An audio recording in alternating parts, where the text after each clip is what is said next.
Most people assume that if a relationship is struggling, the solution is to give more attention, more patience, more understanding, more reassurance. And when it comes to empathic people, this instinct becomes even stronger.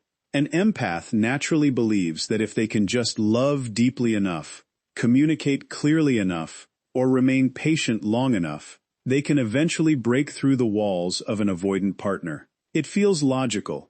It feels compassionate. But in many cases, it's the very thing that keeps the cycle alive. What makes this dynamic so difficult to recognize is that neither person usually intends to create it.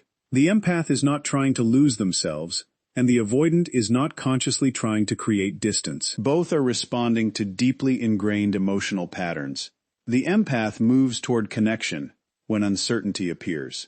The avoidant moves away from connection when emotional intensity increases.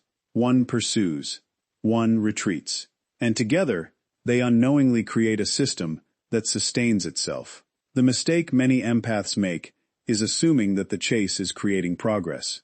They interpret effort as movement.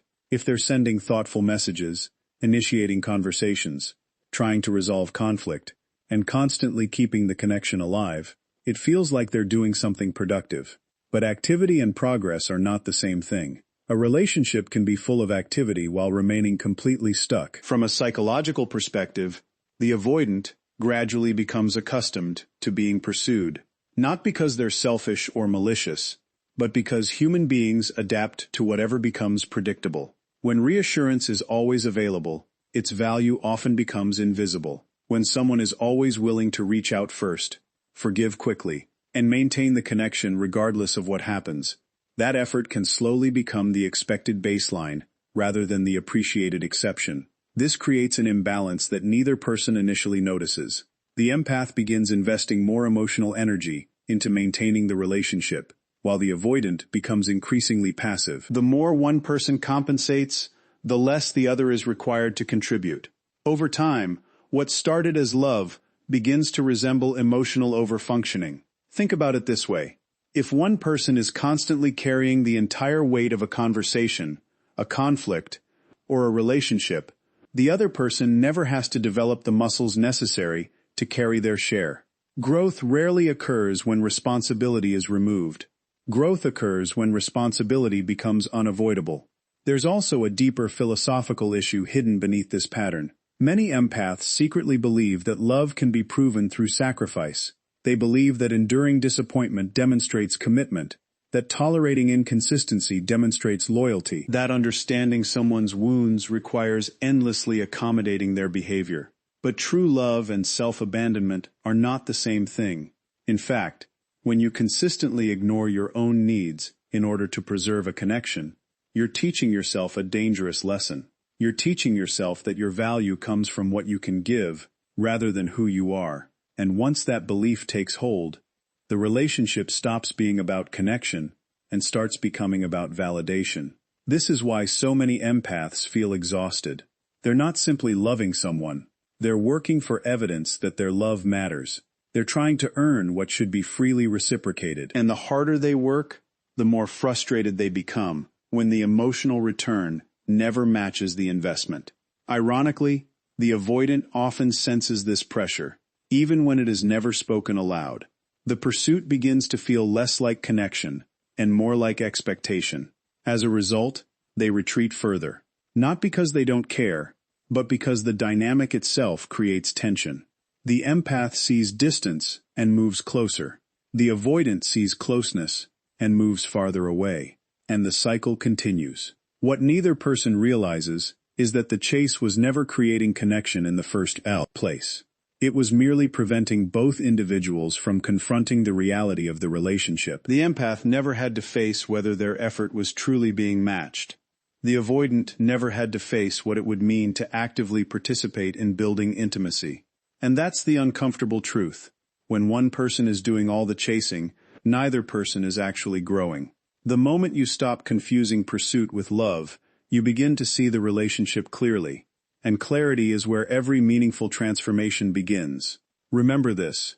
If someone only moves toward you when you chase them, they're responding to pursuit, not connection. True connection exists when neither person has to run after the other. Once the empath begins to recognize that constant pursuit is not creating genuine connection, something remarkable starts to happen. At first, it doesn't look remarkable at all. In fact, from the outside, it often looks like nothing. There are fewer messages, fewer attempts to fix every misunderstanding, fewer efforts to keep the emotional temperature of the relationship stable. The empath simply stops carrying responsibilities that were never meant to belong to one person in the first place. This is where the dynamic begins to change. Most people think power in relationships comes from control. They assume the person with the most influence is the one who can persuade, convince, or emotionally impact the other. But psychological power operates differently. Real power comes from emotional self-sufficiency. It comes from the ability to remain grounded without needing another person to constantly validate your worth, your decisions, or your identity. When the empath stops chasing, they are not necessarily trying to create distance. They are reclaiming responsibility for their own emotional life. And that shift is immediately noticeable, even if nothing is said. The avoidant has become accustomed to a predictable pattern. Whenever distance appears, the empath closes the gap. Whenever communication slows down, the empath restarts it. Whenever uncertainty enters the relationship, the empath works to remove it. Over time, this pattern becomes emotionally familiar. Familiarity creates certainty, and certainty creates comfort. Then suddenly, the pattern disappears. What makes this so significant is that human beings are exceptionally sensitive to changes in expectation. We often notice what is missing faster than we appreciate what is present. A sound that stops, a routine that changes, a person who no longer behaves the way they always have. These things immediately capture attention because they disrupt psychological predictability. The avoidant may not consciously understand what has changed. They simply feel that something feels different. The emotional safety net that was always there is no longer being stretched beneath them. The constant reassurance they could rely upon has become less available. The person who was once directing enormous energy toward the relationship is now directing that energy elsewhere.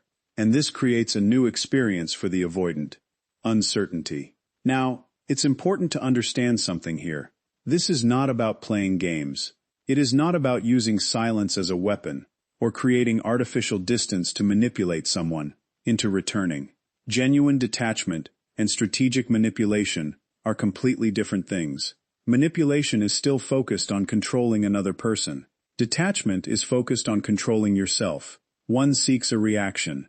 The other seeks freedom. Many people misunderstand this distinction. They stop reaching out, but internally, they remain obsessed.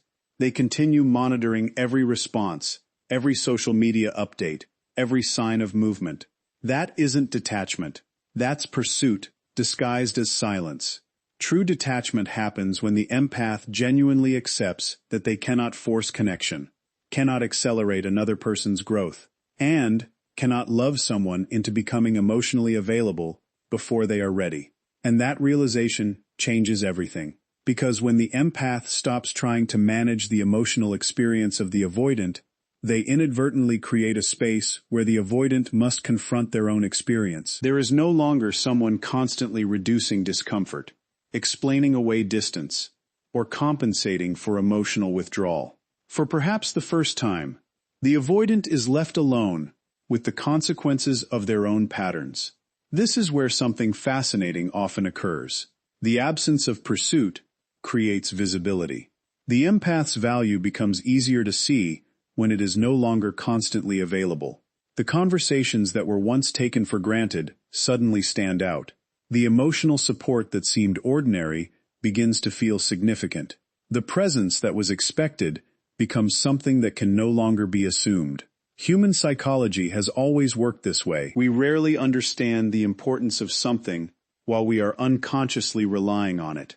Awareness often arrives through contrast, and perhaps the biggest transformation is happening somewhere the avoidant cannot see.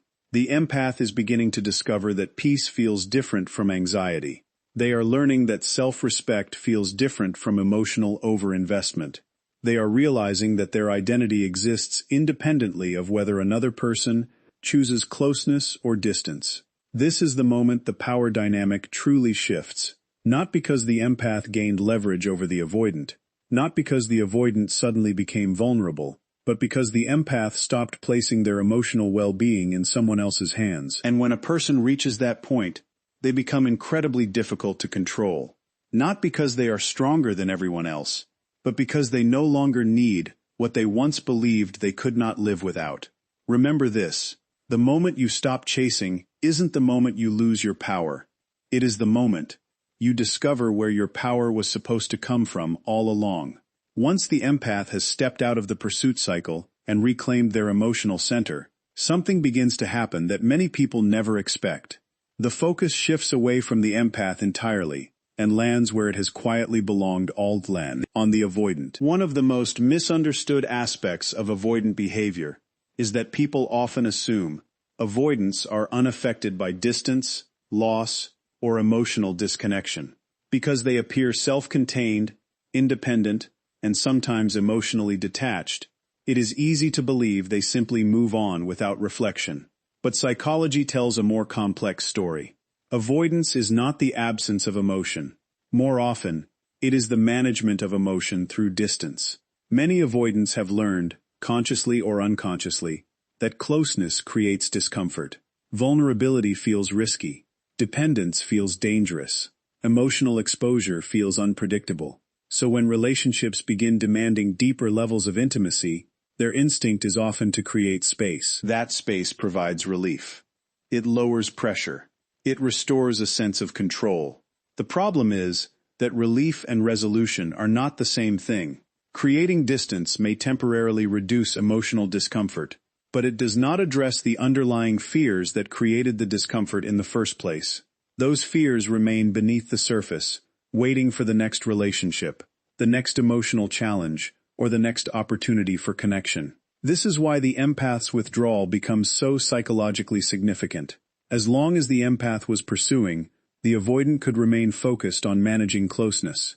Their attention stayed fixed on regulating the immediate pressure of connection. Every text, every attempt to reconnect, every effort to repair the relationship kept the avoidant's attention directed outward. But when that pursuit disappears, something changes. There is suddenly less external pressure to manage, and with less external pressure comes greater internal awareness. The distractions begin to fade.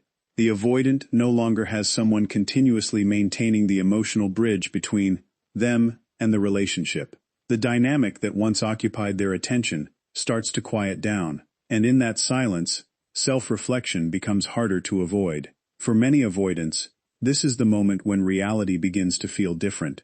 Not because they suddenly transform overnight, not because they immediately become emotionally available, but because they are forced to confront something they were previously protected from, confronting loss.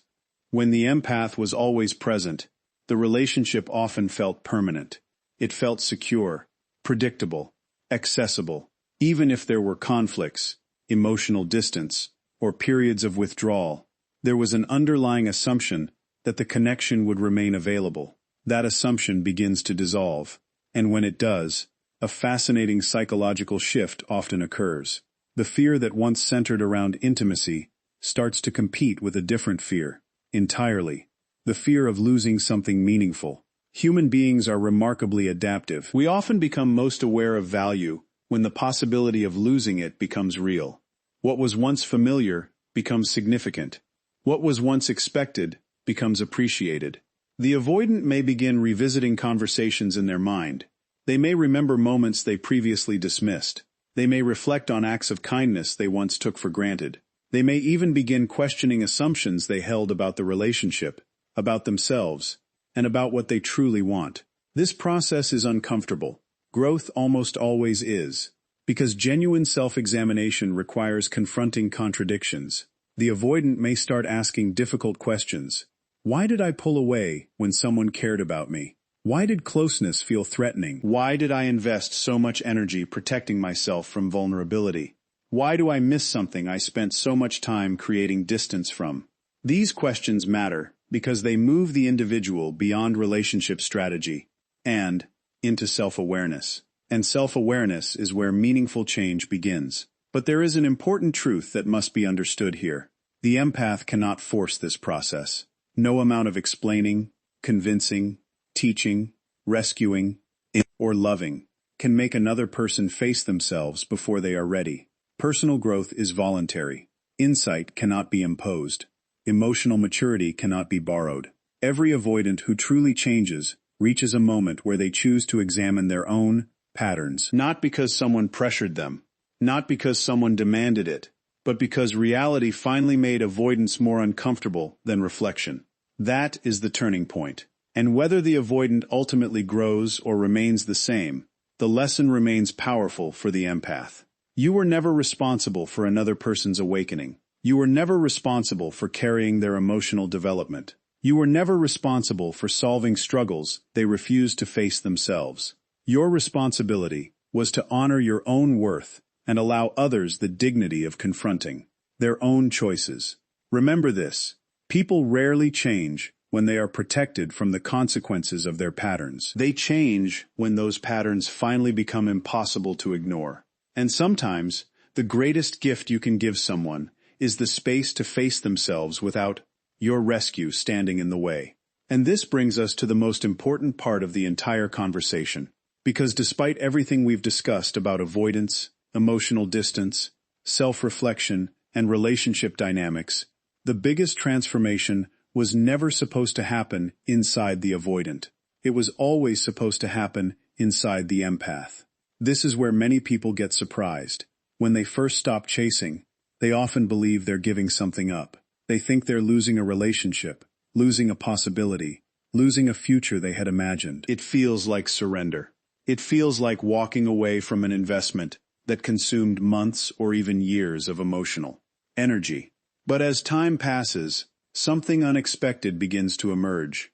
The energy that was once directed toward understanding another person starts flowing back toward understanding themselves. And that's when the real shift begins. For a long time, the empath's attention was externally focused. They were analyzing texts, interpreting mixed signals, trying to anticipate emotional reactions, searching for ways to create safety, connection, and closeness. Their emotional life became organized around another person's availability. Without realizing it, they slowly handed over something incredibly valuable: authority over their own emotional state. Every message created hope. Every delay created anxiety. Every moment of closeness created relief. Every moment of distance created uncertainty. In other words, their peace became dependent on variables they could not control. The problem with that arrangement is philosophical as much as it is psychological. When your emotional stability depends on another person's choices, you have unknowingly placed your sense of self in someone else's hands. And no relationship can remain healthy under that kind of pressure. The moment the empath stops chasing, they begin reclaiming ownership of their internal world. They start rediscovering interests they neglected, goals they postponed, relationships they ignored, passions they abandoned, while trying to preserve a connection that required constant maintenance. Little by little, life becomes larger than the relationship. And that's important, because healthy relationships are supposed to complement your life, not become your entire identity. One of the greatest misconceptions about love is the belief that fulfillment arrives when someone finally chooses us. Many people spend years waiting for validation to arrive through another human being. They imagine that if the avoidant finally commits, finally opens up, finally becomes emotionally available, everything will feel complete. But fulfillment doesn't work that way. External validation creates temporary relief. Self-respect creates lasting stability. The empath eventually discovers that the confidence they were seeking was never hidden inside the avoidant's approval. It was hidden beneath their own fear of letting go. Once that fear begins to dissolve, a completely different version of the empath emerges. They become calmer, more grounded, less reactive, less desperate for certainty, less willing to negotiate away their needs in exchange for temporary affection. And here's where the irony becomes impossible to ignore. This version of the empath is often more attractive than the version that was constantly pursuing Not because they're playing hard to get, not because they're using psychological tactics, but because authenticity is naturally compelling. People are drawn to individuals who possess a strong sense of self. People trust those who know their value, independently of external approval. Emotional independence communicates something powerful without ever saying a word. It says, "I want connection, but I do not require it to feel whole." That mindset changes everything, because the empath is no longer approaching relationships from a position of scarcity. They are no longer asking, "How do I make this person choose me?" They are asking, "Is this connection aligned with the life I want to build?" Notice how different those questions are. One places all power outside yourself. The other brings power back home. And whether the avoidant returns, changes, reflects, or remains exactly the same, becomes far less important than it once seemed. Because the empath has finally discovered something deeper than relationship success. They have discovered personal freedom. The freedom to love without losing themselves. The freedom to care without carrying another person's emotional responsibilities. The freedom to walk away from dynamics that require self-abandonment. The freedom to believe that mutual effort is not a luxury, it is a requirement. This is the lesson hidden beneath the entire journey. The goal was never to make the avoidant understand your value. The goal was to understand your own value so completely that you no longer needed anyone else to confirm it. And once that happens, everything changes. Remember this. The moment you stop chasing isn't the end of your story. It's the beginning of a life where your worth is no longer measured by who stays, who leaves, or who finally chooses you. Your worth was always yours. The question is whether you're ready to start living like it.